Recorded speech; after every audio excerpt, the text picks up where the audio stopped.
Welcome to A Drink of Wisdom. Nathan Drinkard, I'm Jay Wise. Thanks for spending some of your time with us.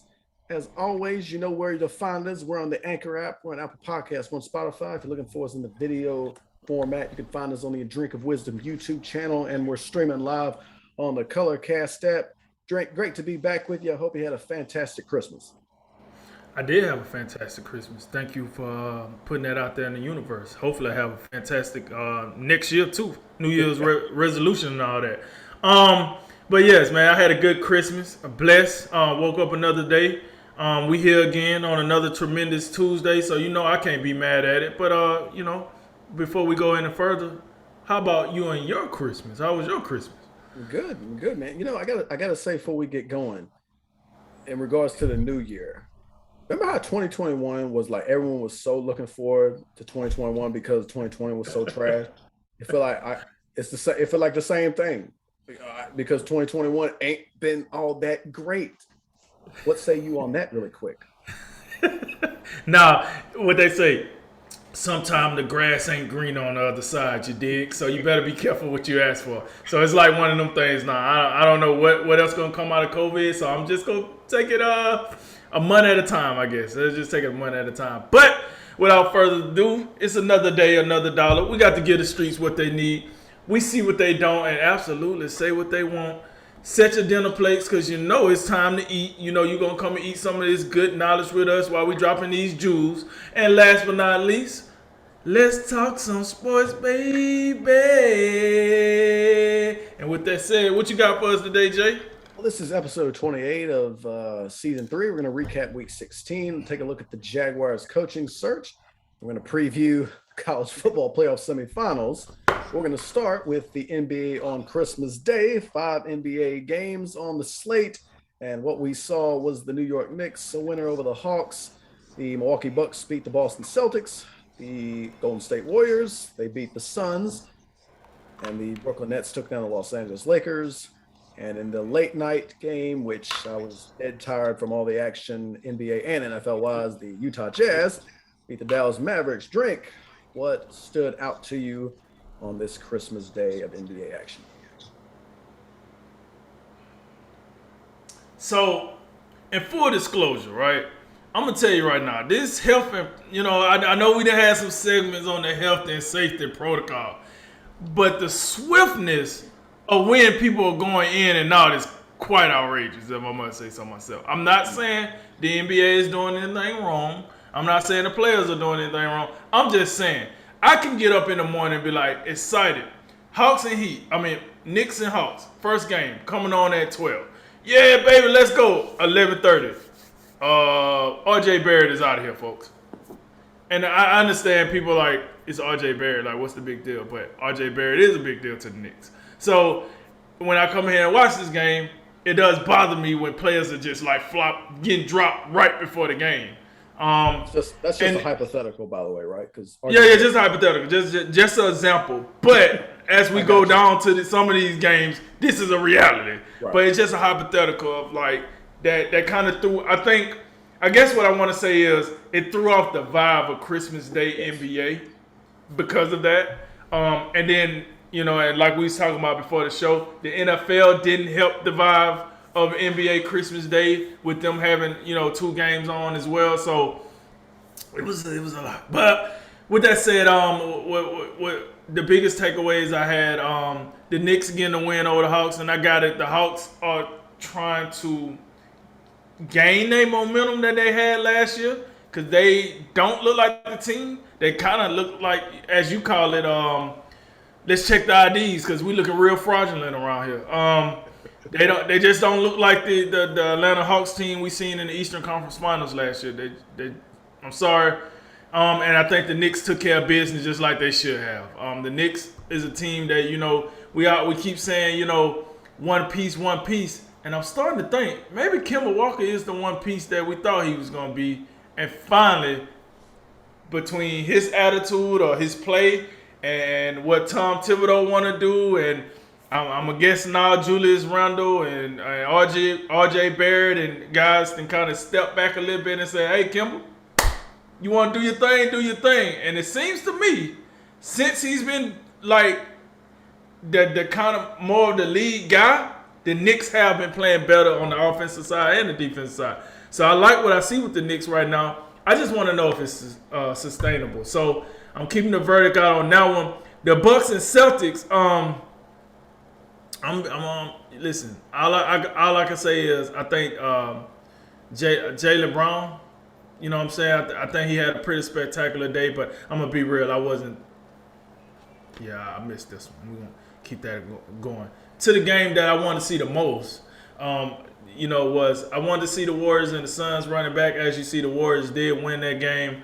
But I think I can't remember the last time we played, but we talked about the last time we played. And it was like a pretty highly anticipated matchup. It had a playoff atmosphere, and you called that one correct. You said you thought the Warriors was gonna like flop around and come up short. They did. Steph Curry came up short as well on that game, and the Suns won, but flipped roles a little bit. And I want to say the Warriors won this game without Draymond Green, if I'm not mistaken. I think he played. Did he play? Okay, so he must win in the... He did play. Yeah, I think he went in the protocols today. No, he was in the protocol last night. That's why I was under the impression. Okay, so yeah, that's what I'm saying about the protocol stuff. It's real in and out. Like, it's hard to keep up. Look, I get like confused. I'm like, yo, I just thought I seen this dude play, but he's not playing. So that the Nets and the Lakers. Here's the deal, folks. I'm gonna keep it real with you. When KD hit that protocol list, yeah, I was out of here because look, LeBron is the only player that the Lakers seem to be rolling out. I'm just not interested in Westbrook. I'm sorry, I'm just not interested in what he's doing with the Lakers right now. The only thing that Westbrook can do to make me interested is somehow he fixes his contract with somebody want him so we can get him out of here. But I didn't phone in and I went too much. I did watch a little of the Jazz and Mavericks, but just like we talked about earlier, another game where Luka Doncic, he's out of here. I don't know, man. To keep it real, just to keep it 100% real with this recount, it's very hard to be excited about basketball right now, especially when football going on. But bigger than that for me now, especially when I don't know who's gonna play. Like this protocol stuff is out of control. Like I just seen that the guy from Cleveland not gonna play tonight, and then I go do a parlay on something, and I got him in the parlay, and they just announced they're playing. Yeah. I'm just like, man, come on. So yeah, man. I did, like I said, I caught some of the action. The little that I did catch, I just think it was a bad, selection for me. So I'm gonna let you run with this one and tell the good old folks what they missed. But I hope the NBA don't make a habit of scheduling basketball games the same day as NFL games are getting played.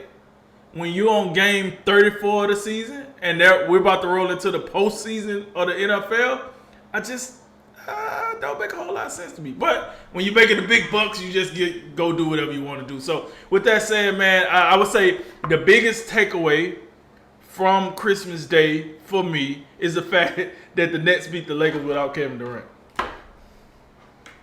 Yeah, the overarching point here is this, and we talked about this before we got on here.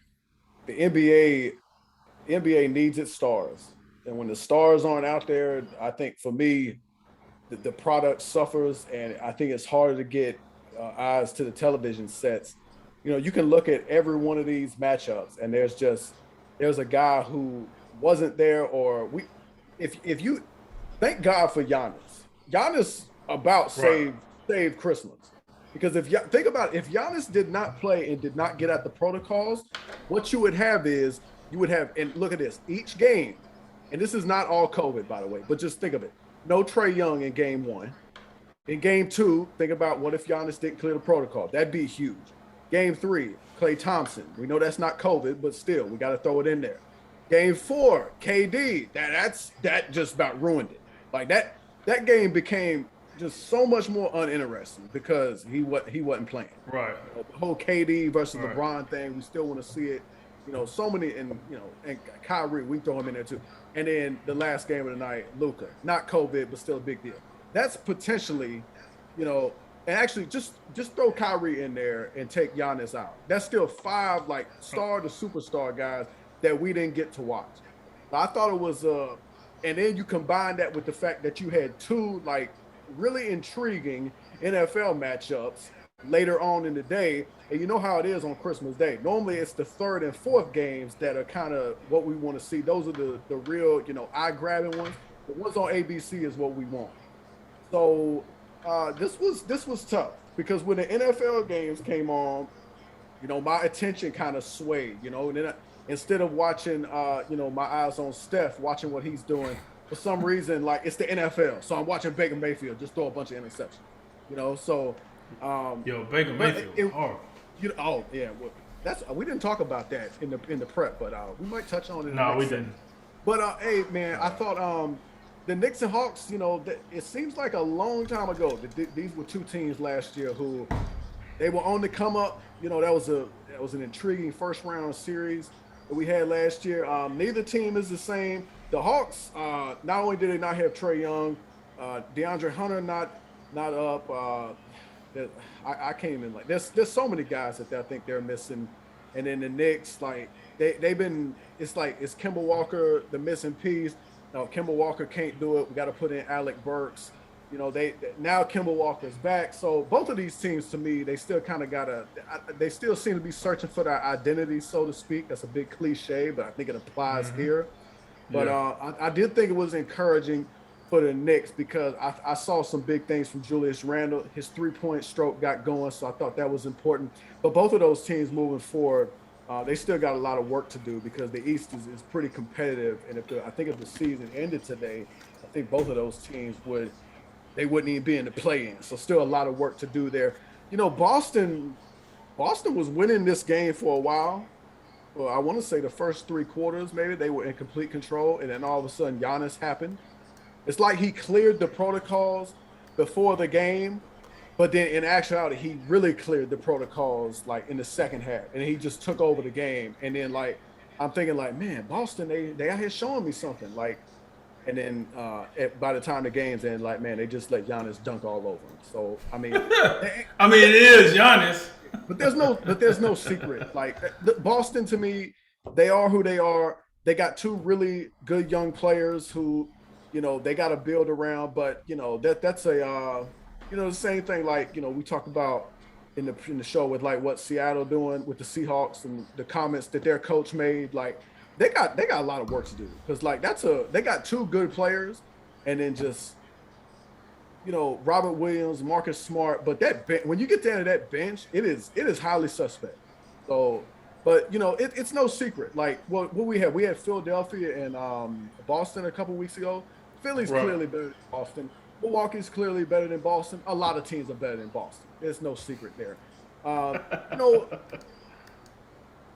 gotta tell you, man, and I don't think you didn't say too much about it, but if I'm a Laker, and I am a Laker fan, this is awful because Russell Westbrook.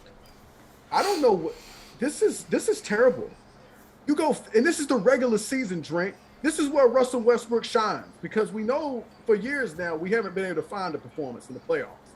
Mm-hmm. But he went 4 for 20 on Christmas Day with a lot of he missed 11 shots in the restricted area. That's where he makes his money. So this was also you would think that oh man, KD ain't gonna play. We might have this, and they didn't have it, Drink, and they was getting blown out for much of this game before LeBron tried to bring him back late, but the Lakers got a lot of problems. And one thing I should have said when we was talking about it earlier, when I was talking about it earlier is the Lakers need to, I don't know which one they need to trade faster. Either unadaptable Westbrook or broke dick Anthony Davis. Either way, they need to, we got to figure this out. Both of these dudes need to be traded for separate reasons, but they're just not cutting it. So I'm sorry, man. I just had to throw that out there. They both need to be traded. No, you good. I see the chat's a little lit tonight. Appreciate y'all for being in there. But at the beginning of the season, I thought the Lakers would struggle early because it just integrating way too many new pieces. So it's obvious that it was going to take some time, but I don't think I just don't think they're that good. And I think it's especially the injury to AD is just, I think it's like that's going to kill him. And just AD also, it's almost, there might be something to this like idea that AD, he got himself a ring, he did his thing in the bubble, and now like what are we what are we even doing? So they're in the 9th seed right now. Westbrook just, I never liked this fit between him and LeBron James. It just didn't make a whole lot of sense to me. But like the injury to AD now, like this is a sinking ship. And LeBron, for all his heroics, and I still think he's playing great, but this ain't gonna work. This won't work. And then look, Golden State. We did see Golden State and Phoenix, and we saw them last week, couple weeks ago. Compelling matchup. This seemed like a classic game where like, okay, it almost like a boxing match. Like, okay, you won round 1, round 2 come around. Okay, I'm coming back for it. Golden State got it. As of right now, these are the best 2 teams.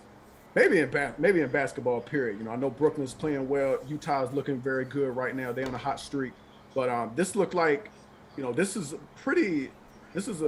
look like a Western Conference Finals matchup in the making. So plenty more to come here. And look, I'm sorry, Utah and Dallas, but like when you're the fifth game of the day, and it almost set the stage when like I think I turned on the parade for my daughter just to thought she might want to look at floats and something, and then like you have the pregame crew come up there and like, yeah, we got 13 hours of basketball coming at you, and I'm like, oh man, like 13 hours, that's a lot. Like I'm fatigued by the time I get to Dallas for Utah. It's just too much. So I didn't, and especially like Luka ain't playing.